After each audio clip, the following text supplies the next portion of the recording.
Assalamualaikum warahmatullahi wabarakatuh. Salam sejahtera untuk kita semua. Apa kabar rekan-rekan mahasiswa mahasiswi Setia Dharma Bumi Putra? Alhamdulillah pada hari ini kita berjumpa di pertemuan yang ke-6. Tidak terasa kita sudah berjumpa di pertemuan ke-6 pada hari ini. Mudah-mudahan Allah Subhanahu wa taala, Tuhan Yang Maha Esa, memberikan kita keberkahan, kesehatan, sehingga kita bisa terus menggali ilmu dan belajar untuk menggapai masa depan yang cerah. Rekan-rekan semuanya, sebelum kita memulai proses belajar mengajar, alangkah baiknya sama-sama kita berdoa agar perjalanan proses belajar mengajar kita berjalan dengan lancar dan sukses. Berdoa menurut keyakinan dan kepercayaannya masing-masing. Berdoa dimulai.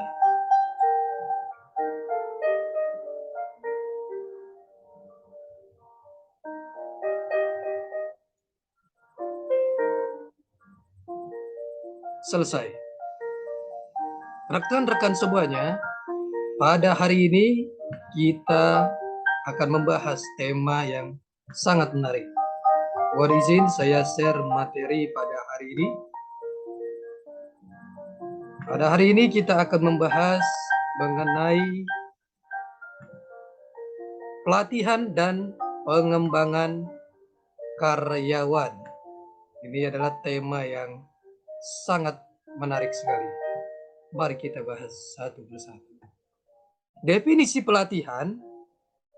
Petzl Rifai mendefinisikan pelatihan sebagai bagian yang menyangkut proses belajar untuk memperoleh dan meningkatkan keterampilan di luar sistem pendidikan yang berlaku dalam waktu yang relatif singkat dengan metode yang lebih mengutamakan pada praktik daripada teori. Keterampilan adalah meliputi pengertian physical skill, intellectual skill, managerial skill, dan lain-lain. Tujuan dari pelatihan, yang pertama meningkatkan penghayatan jiwa dan ideologi. Yang kedua, meningkatkan produktivitas kerja. Yang ketiga, meningkatkan kualitas kerja. Yang keempat, meningkatkan ketetapan perencanaan sumber daya manusia. Yang kelima, meningkatkan sikap moral dan semangat kerja. Yang keenam, meningkatkan rangsangan agar pegawai mampu berprestasi secara maksimal. Ketujuh, meningkatkan kesehatan dan keselamatan kerja. Dan 8, menghindarkan keusangan. 9, meningkatkan perkembangan pegawai. Manfaat dari pelatihan, yang pertama, manfaat untuk karyawan. Membantu karyawan dalam membuat keputusan dan pemecahan masalah yang lebih efektif. Melalui pelatihan dan pengembangan, variabel pengenalan, pencapaian prestasi, pertumbuhan, tanggung jawab, dan kemajuan dapat diinternalisasi dan dilaksanakan. Kedua, manfaat untuk perusahaan. Mengarahkan untuk meningkatkan profitabilitas atau sikap yang lebih positif terhadap orientasi profit atau keuntungan. Memperbaiki pengetahuan kerja dan keahlian pada semua level perusahaan. 3. Manfaat dalam hubungan SDM, intra dan antar grup, dan pelaksanaan kebijakan. Metode pelatihan karyawan.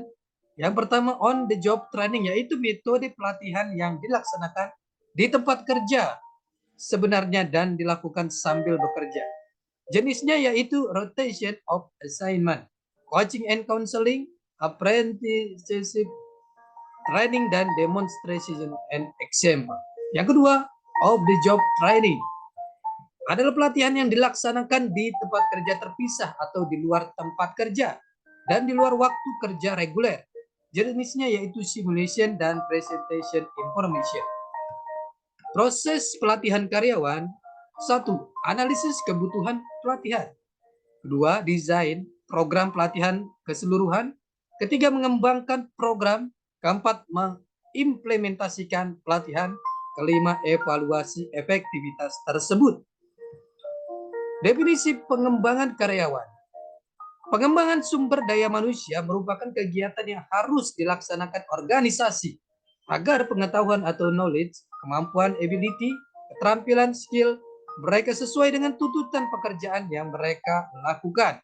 Dengan kegiatan pengembangan ini, maka diharapkan dapat memperbaiki dan mengatasi kekurangan dalam melaksanakan pekerjaannya dengan lebih baik, sesuai dengan perkembangan ilmu dan teknologi yang digunakan oleh organisasi.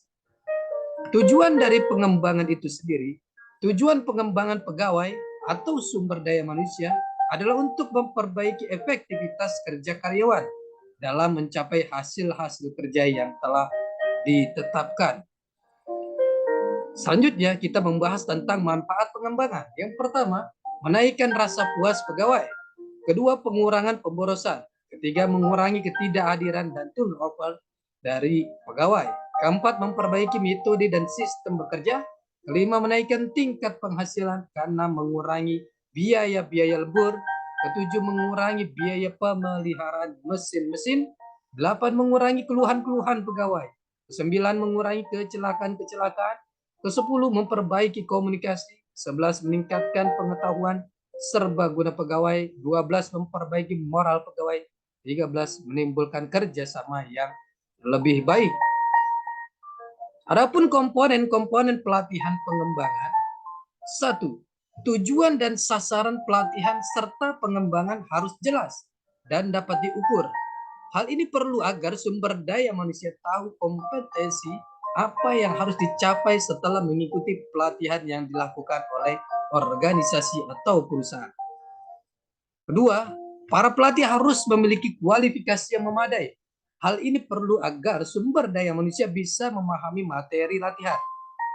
Ketiga, materi latihan dan pengembangan harus disesuaikan dengan tujuan yang hendak dicapai, sehingga pelatihan dilakukan atas tujuan dan dasar yang kuat. Tidak asal-asalan melakukan pelatihan.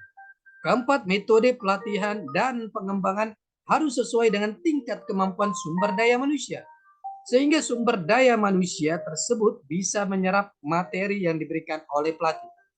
Kelima, peserta pelatihan dan pengembangan harus memenuhi persyaratan yang ditentukan. Faktor-faktor pelatihan dan pengembangan. 1. Perbedaan individu setiap sumber daya manusia. Setiap sumber daya manusia itu tentu memiliki kemampuan yang berbeda, kepandaian yang berbeda, dan juga motivasi yang berbeda dalam mengikuti pelatihan. Kedua, hubungan dengan analisa jabatan.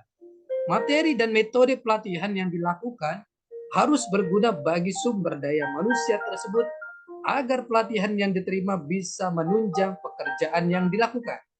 Ketiga, motivasi sumber daya manusia harus mempunyai motivasi yang cukup dalam mengikuti pelatihan, sehingga penerimaan materi latihan bisa maksimal. Keempat, partisipasi aktif. Sumber daya manusia harus ikut berpartisipasi sehingga ada pelatihan dua arah dengan pelatih, dengan partisipasi. Kelima, seleksi. Seleksi peserta pelatihan.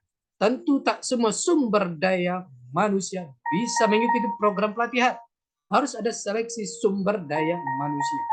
Karena metode pelatihan dan pengembangan harus sesuai dengan tujuan pelatihan dan juga selaras dengan visi misi organisasi atau perusahaan tersebut. Ini kita lihat faktor-faktor pelatihan dan pengembangan. Ini adalah tujuan dari organisasi. Kalau kita tahu bahwa tujuan dari organisasi atau perusahaan adalah memperoleh profit atau laba. Untuk apa profit atau laba tersebut adalah untuk digunakan keberlangsungan organisasi atau berjalannya roda organisasi atau perusahaan tersebut. Sehingga dengan laba perusahaan tersebut, dengan keuntungan-keuntungan tersebut digunakan untuk membayar gaji pegawai misalnya, membayar THR atau membayar maintenance gedung, memelihara mobil kantor dan lain sebagainya. Nah, tujuan organisasi kalau kita lihat tadi saya sampaikan bahwa untuk memperoleh keuntungan atau profit, di mana profit-profit tersebut dapat disalurkan untuk berbagai hal yang saya sebutkan tadi. Rekan-rekan semuanya, kalau kita lihat bahwa organisasi adalah tujuan akhirnya memperoleh profit, keuntungan. Itu tujuan lainnya adalah supaya organisasi bisa berkesinambungan, bisa bertahan lama, dan bisa terus berlangsung lama. Nah, komponen-komponen pelatihan pengembangan di dalam Mengembangkan SDM yang pertama tujuan dan sasaran pelatihan serta pengembangan harus jelas dan dapat diukur. Hal ini perlu agar sumber daya manusia tahu kompetensi apa yang harus dicapai setelah mengikuti pelatihan yang dilakukan oleh organisasi atau perusahaan tersebut. Nah, yang kedua, para pelatih harus memiliki kualifikasi yang memadai. Hal ini perlu agar sumber daya manusia bisa memahami materi latihan. Ketiga, materi latihan dan pengembangan harus disesuaikan dengan tujuan yang hendak dicapai, sehingga pelatihan dilakukan atas tujuan dan dasar yang kuat, tidak asal-asalan melakukan pelatihan tersebut. Keempat, metode pelatihan dan pengembangan harus sesuai dengan tingkat kemampuan sumber daya manusia, sehingga sumber daya manusia tersebut bisa menyerap materi yang diberikan oleh pelatih. Yang kelima, peserta pelatihan dan pengembangan harus memenuhi persyaratan yang telah ditentukan oleh organisasi. Manfaat pengembangan di dalam mengembangkan SDM di dalam organisasi atau perusahaan: yang pertama, menaikkan rasa puas dari pegawai atau karyawan tersebut. Yang kedua, pengukuran pemborosan. Yang ketiga, mengurangi ketidakhadiran atau turnover dari pegawai yang keluar masuk di perusahaan tersebut. Yang keempat, memperbaiki metode dan sistem bekerja. Kelima, menaikkan tingkat penghasilan, upah, honorer, dan gaji dari pegawai atau karyawan tersebut karena mengurangi biaya-biaya lembur. Ketujuh, mengurangi biaya pemeliharaan mesin-mesin. Kedelapan, mengurangi keluhan-keluhan dari pegawai atau karyawan di organisasi tersebut. Kesembilan, mengurangi kecelakaan-kecelakaan dalam bekerja. Kesepuluh, memperbaiki komunikasi antara pimpinan dan bawahan. Ke-11, meningkatkan pengetahuan serbaguna pegawai. Ke-12, memperbaiki moral pegawai atau karyawan. Dan 13, menimbulkan kerjasama yang lebih baik. Itu adalah manfaat dari pengembangan di dalam organisasi. Tentunya ini adalah penting bagi organisasi atau perusahaan ketika SDM-nya terus berkembang, pengetahuannya berkembang sehingga laju dari perusahaan terus berjalan dengan lancar dan sukses. Kita lihat di sini tujuan dari pengembangan itu sendiri. Tujuan pengembangan pegawai atau sumber daya manusia adalah untuk memperbaiki efektivitas kerja karyawan dalam mencapai hasil-hasil kerja yang telah ditetapkan atau telah ditentukan di awal-awal.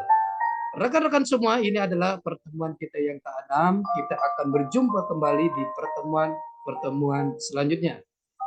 Tetap semangat untuk belajar dan menggali ilmu untuk masa depan yang cerah. Demikian dari saya. Salam sehat selalu. Assalamualaikum warahmatullahi wabarakatuh.